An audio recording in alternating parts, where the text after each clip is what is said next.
Bueno, así se saludaba, ¿no? El presidente Donald Trump. Estaban acompañados ahí por sus respectivos embajadores, que también se han vuelto involucrados en toda esta investigación que está llevando adelante el Congreso de los Estados Unidos a propósito de si la injerencia rusa en las últimas elecciones tuvo, digamos, el poder suficiente como para lograr interferir en el resultado final. A propósito de esto sucedía oficialmente en la cumbre del G20. Horas después de este encuentro hubo una cena, no es que haya sido escondida, pero la verdad es que no trascendió públicamente. En esta cena no se sabe muy bien de qué hablaron Donald Trump y el presidente Vladimir Putin. De hecho, no se sabe muy bien cuáles son los negocios que pueden tener entre las dos naciones que sean lo suficientemente significativas como para seguir adelante con este tipo de coqueteo entre los dos, más allá de que la imagen para el presidente, sobre todo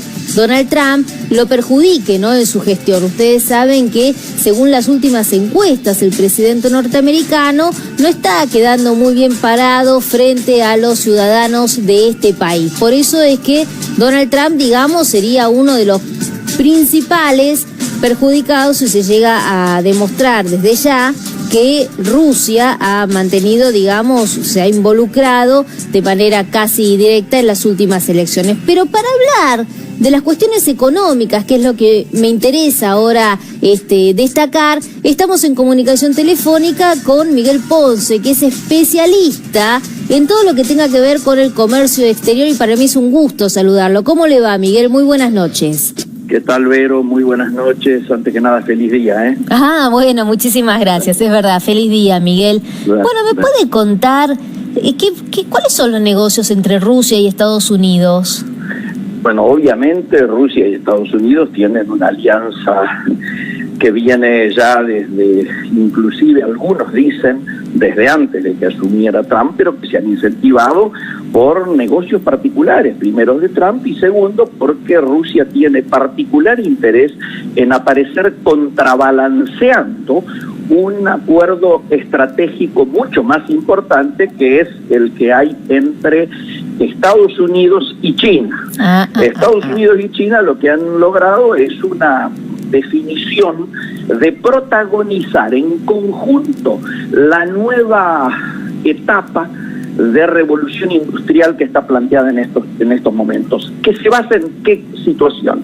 Vos recordarás, Vero... Es decir, Miguel, perdóneme que lo interrumpa, para que la gente también nos pueda seguir. Más allá de los dichos y contradichos entre el presidente chino y el presidente de los Estados Unidos, finalmente China arregla un acuerdo comercial con Estados Unidos, que era lo que el mundo estaba esperando para ver más o menos cómo se ordenaba este nuevo tablero de ajedrez, ¿no es cierto?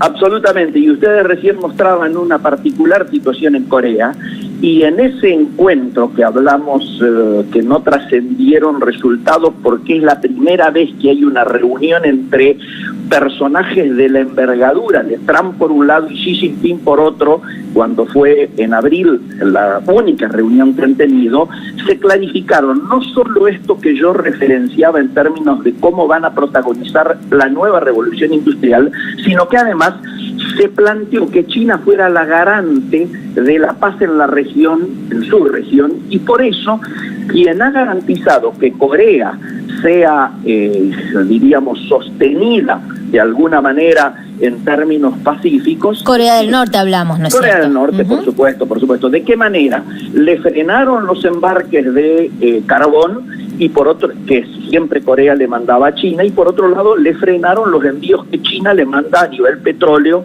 a Corea. Ajá. Este es un tema. El otro acuerdo que tiene que ver con tu pregunta es precisamente este acuerdo estratégico entre China y Estados Unidos para protagonizar la nueva etapa de producción industrial. ¿Qué tiene que ver con esto? Tiene que ver con un acuerdo basado en un trípode. Este trípode tiene que ver con, primero, aplicar a las cadenas globales de valor todos los avances que ha habido en las IT, o sea, las tecnologías de la información. Ajá. Segundo... Pero Rusia, ¿dónde termina entrando acá a todo esto, Miguel? Rusia termina en un acuerdo, diríamos, regional con Estados Unidos en... Básicamente, por un lado, aquellos acuerdos que tenía personales la familia Trump, y por otro lado en mirar que la paz en la región, lamentablemente ellos quedan de alguna manera fuera, y el acuerdo entre Estados Unidos y China es la que va a protagonizar el futuro de las relaciones internacionales por mucho tiempo. Y creo que esto no se está mirando con la profundidad adecuada. Es decir, China y Estados Unidos son los principales jugadores económicamente hablando a nivel mundial, ¿no? Para reorganizar el tablero comercial a nivel mundo. Y Rusia no quiere quedarse afuera. Ese sería el interés de Vladimir de conectarse con Estados Unidos. Absolutamente, y como es más fácil para Putin conectarse con Trump que con Xi Jinping, con quien tienen competencia, con Estados Unidos Rusia puede llegar a tener complementariedad, pero con China Rusia tiene competencia. Claro. Rusia le ha sacado varios cuerpos, no solo en términos de que ya es la segunda economía mundial y a partir de antes del 2030 va a ser la primera, sino que ha lanzado en el último tiempo lo que se denomina la nueva ruta de la seda, es decir, más de 20 países comprometidos con China en comprarle las materias primas a China, en recibir capital para infraestructura equivalente a más de entre 2 y 3 Plan Marshall. Claro. Y además de asociar las empresas de esos países con las empresas chinas. Es decir, esta nueva ruta de la seda que está promoviendo el presidente chino significaría para Rusia quedar un poco al costado de todo esto.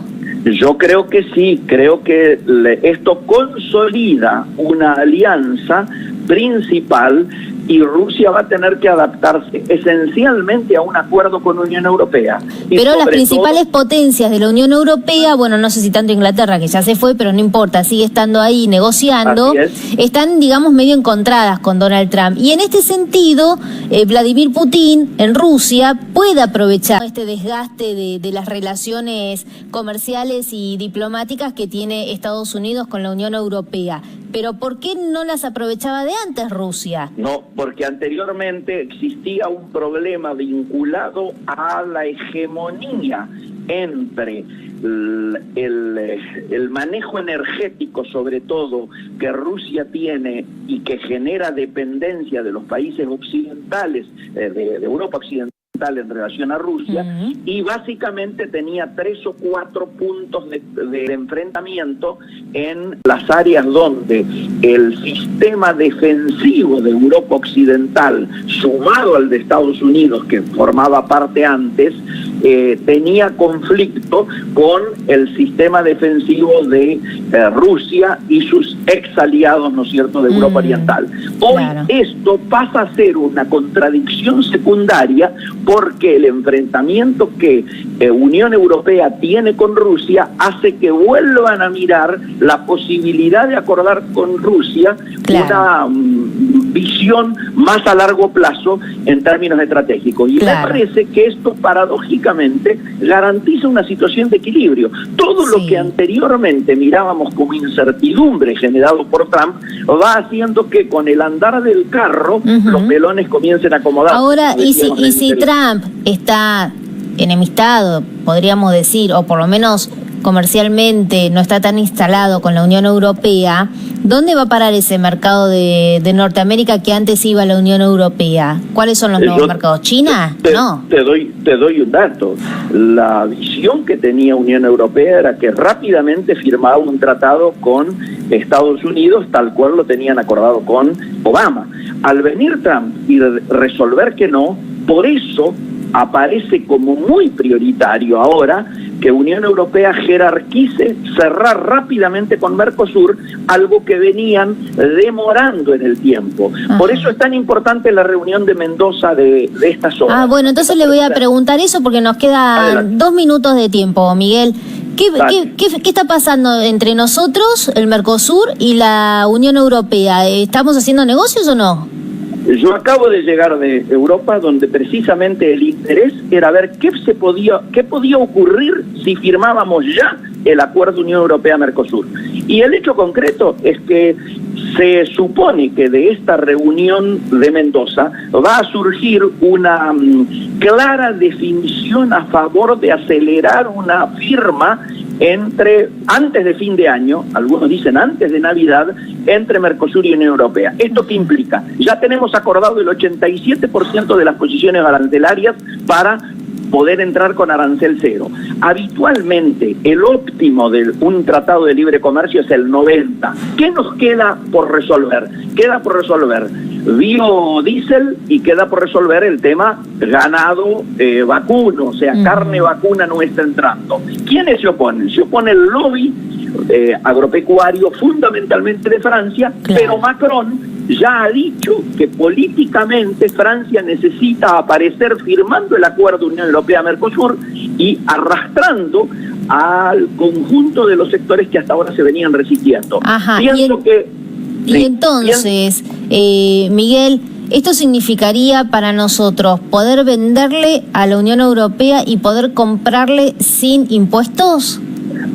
No, sin impuestos, sin arancel. Sin arancel. Todo arancel cero y vamos a poder, desde lo positivo, y mirando la letra chica y tomándonos los tiempos para equilibrar la cancha, conseguir bienes de capital y por lo tanto renovar todo nuestro parque industrial que tiene un retraso medio de entre 10 y 12 años dependiendo del sector que se trate, dejando afuera agroindustria obviamente y alimenticio, y por otro lado nosotros poder colocar nuestra producción, ojalá con máximo de valor agregado, en el mercado europeo. Estamos hablando de 500 millones por un lado del lado de Europa y 300 millones del lado de Latinoamérica y Mercosur. O sea, estamos hablando de una zona de libre comercio de arriba de 800 millones y esto no es despreciable. Desde ya vuelvo a reiterar mi deseo de que termine muy bien este Día del Amigo. Muchísimas gracias, Miguel Ponce. Un gusto siempre hablar con él.